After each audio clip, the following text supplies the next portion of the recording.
If you've ever clicked on a story because the title made you stop and think, that's exactly how this one starts. Not with drama, not with build-up, just a moment where something small happens, and everything after it stops making sense.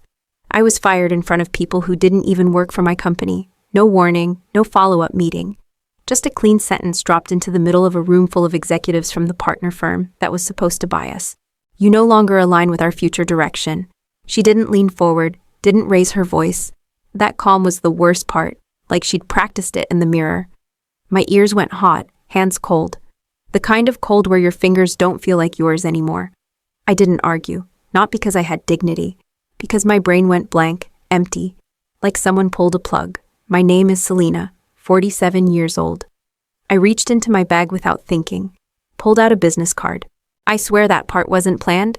It slid across the table and stopped near her laptop. She smiled, still confident, still in control. Then she glanced down. The smile didn't disappear. It stuttered. Just a beat too long. Like her face forgot what came next. No one spoke. Chairs didn't move. Someone cleared their throat and thought better of it. The table smelled faintly like lemon wipes and old coffee, the kind that's been reheated too many times. The hum of the HVAC filled the gap where something should have happened. Honestly, if you'd been there, you would have thought I lost. I stood up, pushed my chair in, walked out like this was normal, like I hadn't just been erased in a sentence. Behind me, the meeting restarted, different tone, quieter. Near the end of that day, before I shut down my computer for the last time, I need to say this once. The story you're about to hear is a fictional work created by the writing team at RevengeAITA. Every detail is crafted for storytelling purposes, inspired by situations people recognize, but not meant to depict real individuals or companies. By the time I reached the elevator, my badge still worked. That's how I knew this wasn't over yet. I walked back to my desk like the meeting hadn't happened. Same pace, same posture. Badge still opened the door. That part almost made me laugh. People noticed. They just didn't know what to do with it. A couple of heads dipped fast, like they'd dropped something. One guy from accounting caught my eye and shaped the word sorry without sound. I nodded once and kept going. Stopping would have broken whatever was holding me upright. My coffee was still there, lukewarm. I took a sip out of habit and almost spit it back. Burnt. Wrong. I drank it anyway. The replay started right after. Every version worse than the last. Me pushing back. Me staying quiet. Me saying something sharper, smarter, faster. None of them worked. In all of them. She still leaned back. Still looked past me. I kept thinking maybe I should have fought. Maybe I should have made it uncomfortable. Instead, I'd smiled like an idiot and slid a card across a table. Who does that? A maintenance alert popped up on my screen. Same line I'd fixed a dozen times. I closed it without opening the details. Someone else could handle it now. That thought felt foreign. I didn't like it. This place ran on things nobody bragged about. Backup schedules, vendor calls at bad hours, quiet work that kept everything from falling apart. I'd built that, brick by boring brick. I never asked for credit. I didn't want meetings. I wanted things to work. Turns out, that made it easy. "You heading out early?" someone asked from the next row. The tone was careful, like talking near a sleeping animal, just wrapping up. I told the screen, not them. Fingers already closing tabs. They lingered a second, waiting for something else, an explanation, a crack. Nothing came. That's when it hit me. Being quiet hadn't made me respected. It had made me convenient. I shut down my computer and stood there longer than necessary, listening to the office settle back into its rhythm without me touching anything. And somehow, the room felt tilted, like it knew something before the people in it did. I didn't hear it directly. That's how these things usually land, sideways, through a crack. I was at my desk when the printer started screaming again. That sharp squeal like it was being dragged against its will. I stood up to smack the side of it. And that's when I caught my name drifting from the glass conference room behind me. "Great at execution," her voice said, light, almost generous. "But we need more vision going forward." A pause. Someone laughed, polite and quick. "Execution, not vision." She said it like it explained everything. The meeting schedule updated later that afternoon. Names shifted, rooms reassigned. My calendar went quiet in places it never had before. Meetings I used to run just vanished. No explanation, no follow-up, like I'd aged out overnight. Still, the phones didn't stop. A line supervisor showed up at my desk, eyes tired, voice low. The overnight patch didn't hold. "Can you take a look?" I glanced at the conference room door. Closed. Her laptop glow visible through the glass. "Yeah," I said, already pulling up the logs. "I fixed it in 10 minutes. Same fix as always. Muscle memory, bad habit." An hour later, procurement called. Then compliance. Then someone from IT who whispered, "I know I'm not supposed to ask you, but I helped anyway, every time, because that's what I'd always done. Because leaving things broken felt worse than being sidelined." After each call, I saved the email, dragged it into a folder I didn't name. No plan, no strategy. Just a quiet need to keep track of what was happening while everyone pretended it wasn't. Late in the afternoon, she walked past my desk, didn't stop, didn't look down. "Make sure those fixes are documented," she said, already moving. "We need cleaner reporting." I nodded at my screen, fingers hovering over keys she didn't think mattered. That was the moment, not the firing, not the meeting. This part, being useful without being visible, trusted only when things went wrong. This is where I should have quit. I know that now. Instead, I kept fixing things, and I kept saving proof that I was still the one holding everything together. Even as they decided I wasn't part of the picture anymore, she rolled out the new vendor process on a Monday. No warning, no discussion, just a slide deck and a word she kept repeating like it was magic. Leaner. The room nodded, some people faster than others. I'd already sent an email the week before, short, boring. 3 paragraphs about why the old approval steps existed, where they'd saved us before, where they would save us again. No drama, just facts. It went unanswered. 2 weeks later, the main production line stopped mid-run. Not a clean stop, the ugly kind. Alarms stacking on top of each other, operators shouting over the noise. Someone hit the emergency cut and the room filled with that sharp burnt plastic smell that always means something expensive just happened.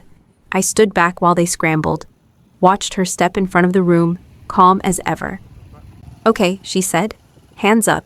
Steady. This is a learning moment."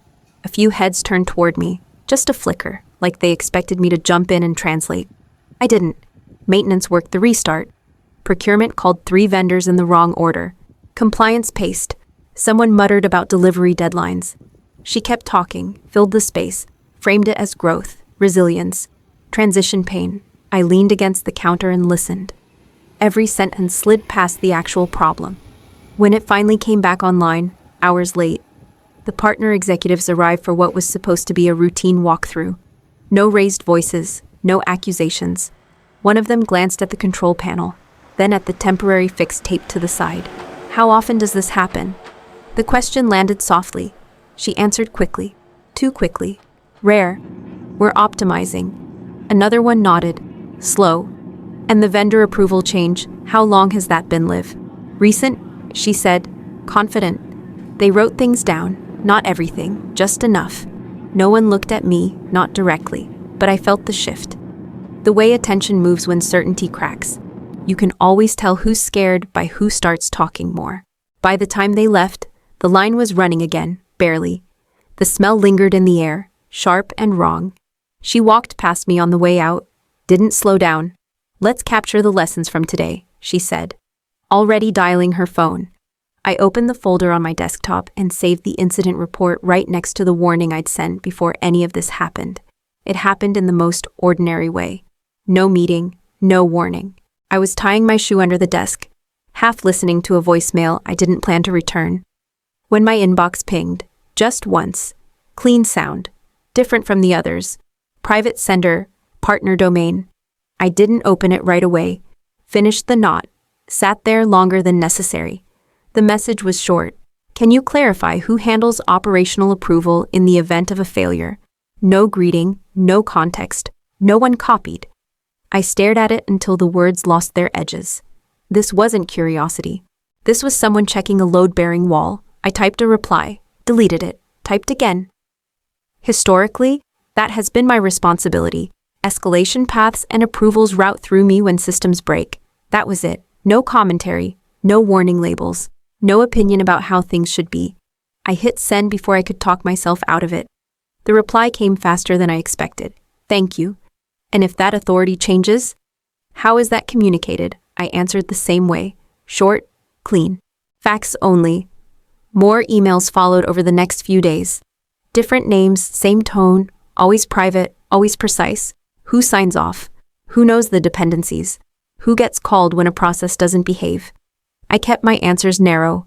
If they wanted drama, they picked the wrong person. In the hallway, someone from operations leaned in close, voice low. You're getting pulled into the integration stuff, right? I shrugged, non-committal. That answer traveled better. She passed my desk later that afternoon, slowed. Just a fraction. Make sure any external communication routes through leadership, she said, not stopping. Of course, I answered, eyes still on my screen. My inbox pinged again before she reached the corner. I didn't feel powerful. That's the lie people tell about moments like this. What I felt was exposed, like someone had noticed I was still standing where I wasn't supposed to be. This is the part where you pretend you're not scared. You keep your tone flat. You don't rush. You don't add color. You answer the question that was asked, and you don't ask why they're asking it. I wasn't supposed to see it. That part was obvious right away. The file popped up in a shared folder while I was looking for a maintenance log. Wrong click, wrong timing. A draft with a long name and today's date. I almost closed it. Almost. The document took a second to load, laggy, like it was thinking about whether it wanted to exist. I scrolled, slow at first, then faster. Most of it looked familiar. Org charts, transition timelines, clean language, confident language. Then a line stopped me. Operational approval required. It sat there like it had always belonged, like it was common knowledge, like everyone had agreed to it already. My heart didn't slow down the way my screen did. That phrase hadn't been there before.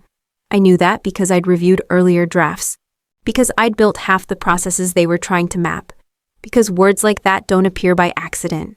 I didn't forward it, didn't screenshot it, didn't tell anyone. I closed the file and went back to my screen like nothing had happened. Across the floor, voices rose and fell. Someone laughed too loud. Someone else clapped once, sharp and performative. She was holding court near the whiteboard, sleeves rolled up, talking about streamlining approval chains.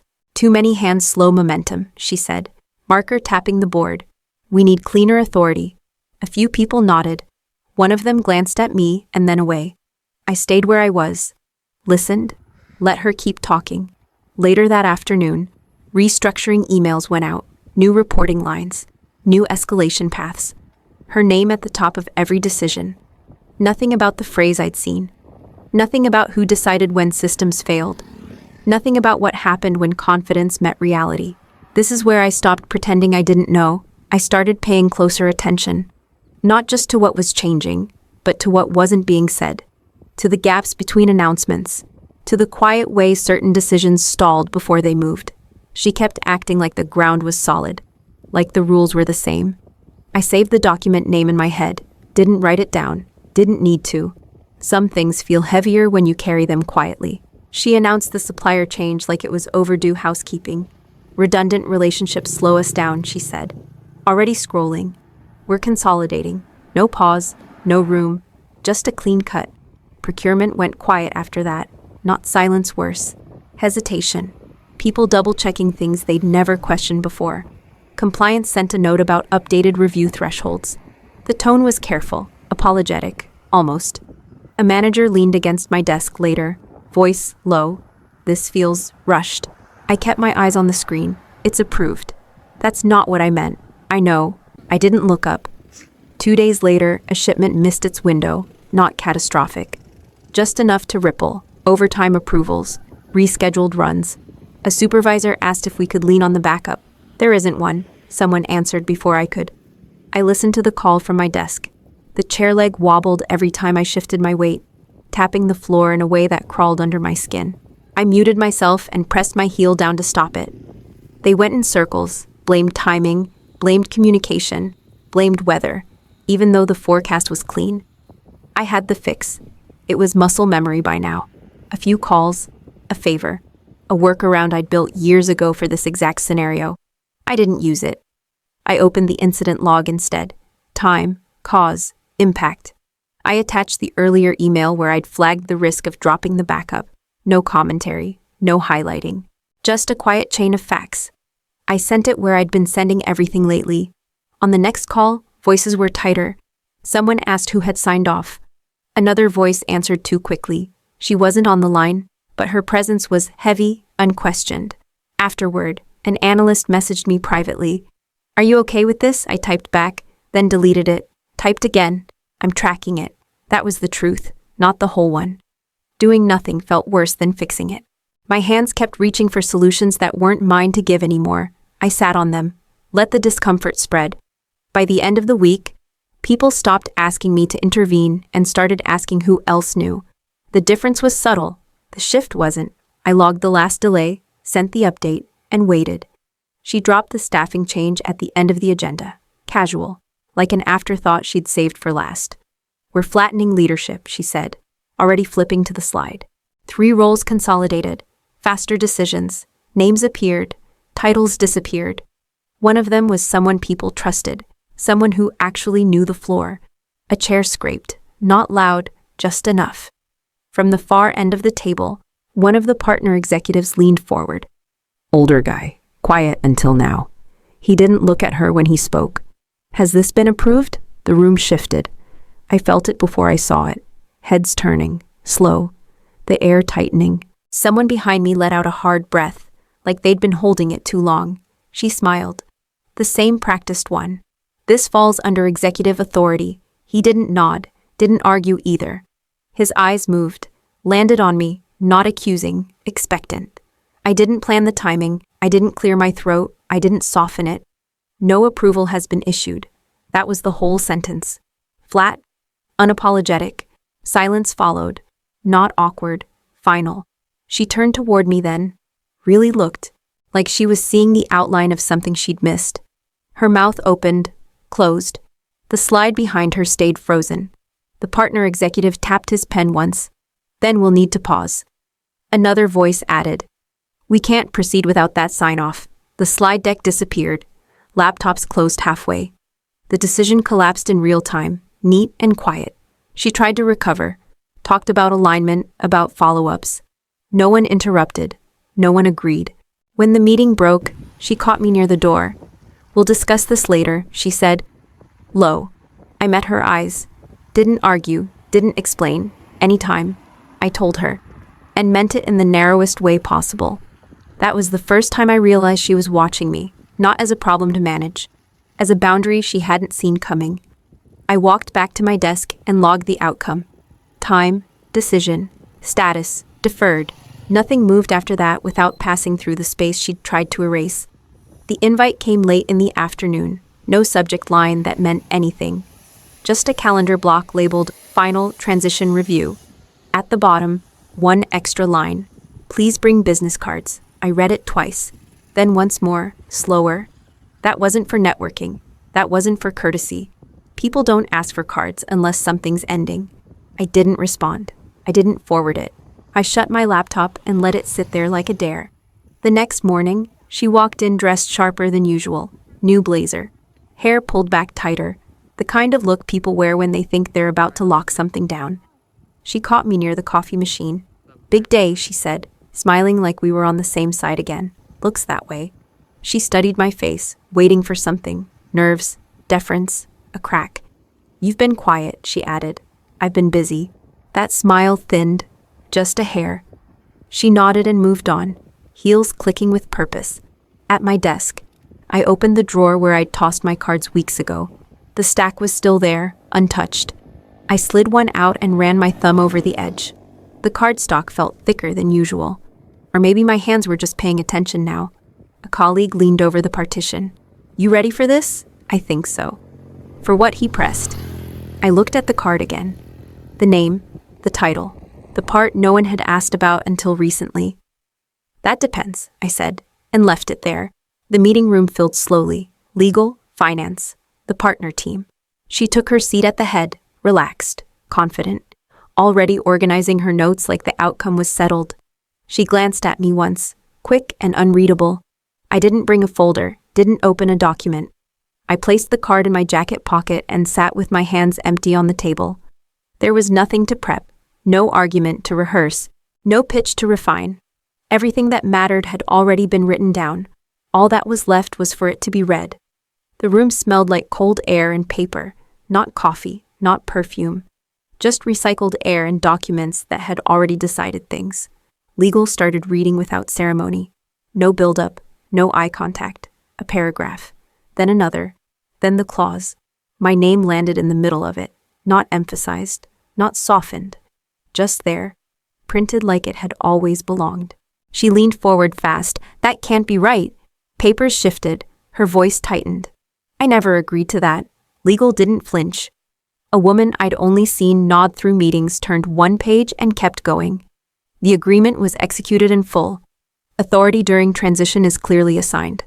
That's not how it was explained, she snapped. That doesn't change what was signed. Silence pressed down, heavy, unavoidable. The partner executive cleared his throat. Given this, we'll proceed accordingly. She looked at me then.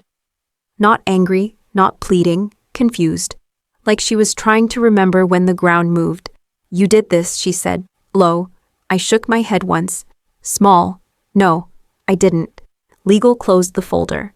The transaction will move forward. Without her name. No explosion, no raised voices, no escort to the door. Just a pause where she waited for something else to happen. It didn't. She gathered her things slower than usual. Left the room without looking back. The meeting continued. Different agenda, different tone. Decisions flowed through channels she no longer controlled. I sat there, hands flat on the table, breathing steady. I didn't feel good. I didn't feel bad. Mostly, I felt empty in a way that surprised me. Winning didn't feel like I thought it would. Later that afternoon, an email came in asking if I could step in on a vendor issue. I stared at it longer than necessary. Then I archived it. I didn't fix things for her anymore. Not out of spite, not out of satisfaction. Because it wasn't my job now. Here's the lesson I'm still sitting with. Silence isn't weakness. But preparation matters. Power doesn't come from being loud or being right. It comes from knowing when to stop holding everything together for people who never plan to hold you up.